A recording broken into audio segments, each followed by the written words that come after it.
All right, we are here to talk about which topics that speakers are being paid for.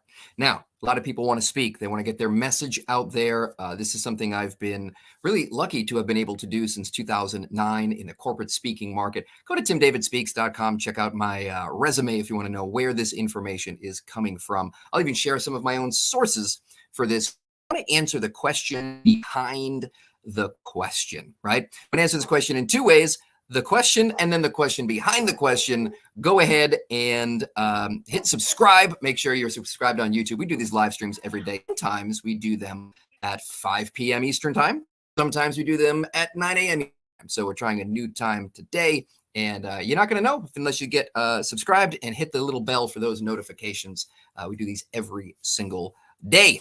Now, the question that you are asking, which topics do speakers get paid for? Well, it's a very simple thing to answer. If you just go to any Speakers Bureau's website and start scrolling through the topics, you'll see topics that people speak on. And this happens to be Washington Speakers Bureau.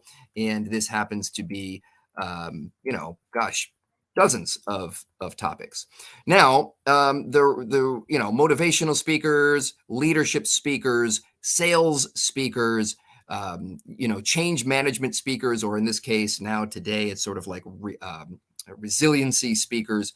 Those are going to be evergreen topics that sometimes they change the name of what people call them, and there's different trends that people are looking for. Of course, they're going to be looking for celebrity speakers, and they're going to be looking for sports figures, and people are going to be looking for TED speakers and those types of things as well. All that to say, plenty of options, and you know what people are paying for. Now, does that mean that you should go and try to find the one that is being booked the most and suddenly call yourself that kind of speaker?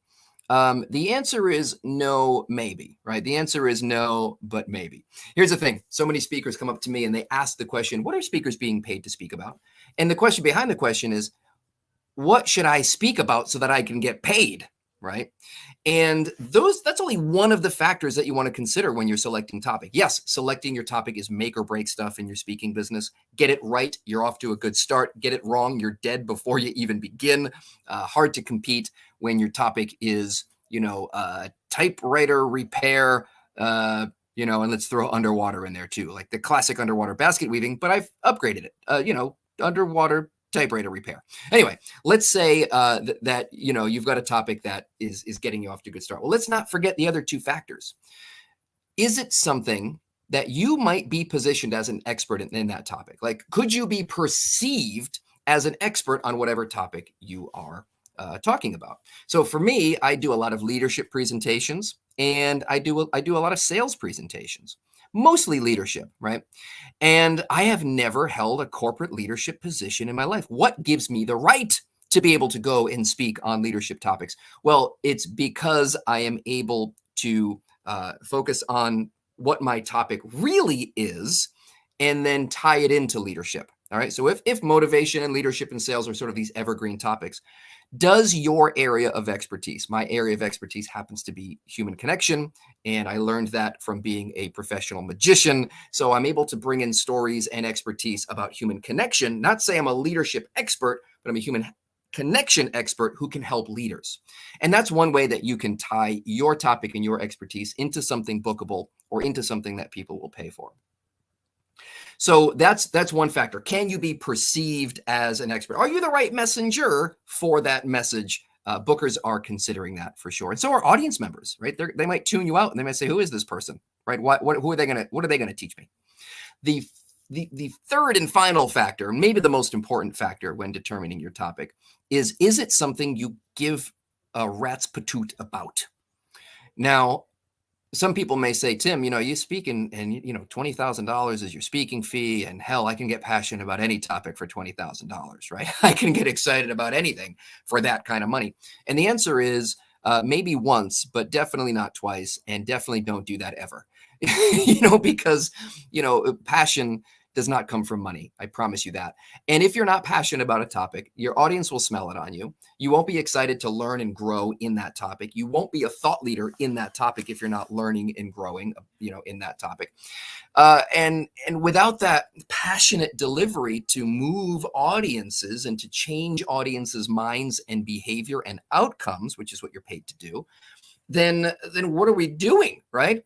So you've got to have that passion. There's no ifs, ands, or buts about it. So when people ask me, what should I speak about? What topics are speakers being paid for? I'll answer the question, say, well, these are the ones that are highly bookable. These are the ones that are evergreen. Now, don't forget, right? Might be something like diversity that becomes really popular. There might be something that becomes really popular at another time. And you do want to, have awareness of that. But at the end of the day, it's about what you're passionate about, how you can take your passion and hook it in to what their wants, needs, and desires are. You've got to be able to answer the so what question, right? I'm really passionate about this. So what? What does that have to do with me in my work, in my life, in my position, whatever that is? And again, for me, for corporate business audiences, can you tie your message to their so what? And if you can do that, then that's something people will pay for. They'll pay to have their problem solved. They won't pay to hear your story. They will pay to make things more efficient, affordable, productive. They will not pay to hear your 5 tips, okay? Unless those 5 tips, accomplish those outcomes. So that's what people will pay for. That's the question that you're asking. The question behind the question is, don't forget, messenger. What are you perceived as? Can you position yourself as someone who can help in that area? And finally, are you even passionate about that topic? Do you even care, right, about that topic? And for me, again, I'm passionate about human connection. I have grown to be interested and passionate in leadership and sales, but my passion, my core is human connection. And I position that and I tie that in to the conversation about diversity, equity, and inclusion. I tie that in to the conversation about leadership. I tie that into the conversation about sales and how it can help increase and improve all of those areas. So what topics are speakers being paid for? Well, really, what topic are you going to be paid for? And it is absolutely a vital decision. In fact, I'd love to help you out with that. I have a program called Your Signature Speech, and it's how to plan, develop, and deliver your reputation-making, highly bookable speech. And we dive into the marketplace. We do market research. We look at other speakers. We find out what they're speaking on. We do an assessment of your passions and your areas of expertise that maybe you didn't even know that you had. You'll find that in the links below in the medium section, right? So there's a small, a medium, and a large. You'll find that in the medium section. Hop on that course. Again, it is something a lot of people have gotten a lot of great results with, and you can read all about it. All right, that is it from me for now. We will speak soon. In fact, tomorrow, in fact.